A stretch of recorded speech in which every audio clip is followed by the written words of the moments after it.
जीना पैबू एहो गोरी जीना पैबू एहो गोरी बतिया साच छुपाई प्रीतिया यौरी कतना सताई प्रीतिया यौरी कतना सताई।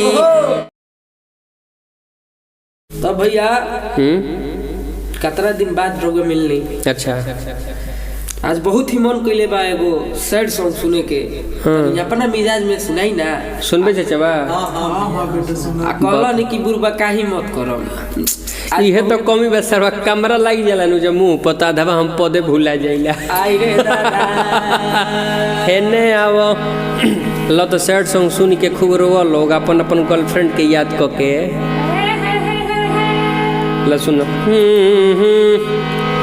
खून से लिखल प्यार के पाती आज भी बाटे साचल नाम के जाम तपियत बानी कुछऊ नइखे बाचल जीना पैबू एहो गोरी जीना पैबू एहो गोरी बतिया साच छुपाई प्रीतिया यौरी कतना सताई प्रीतिया यौरी कतना सताई। आहा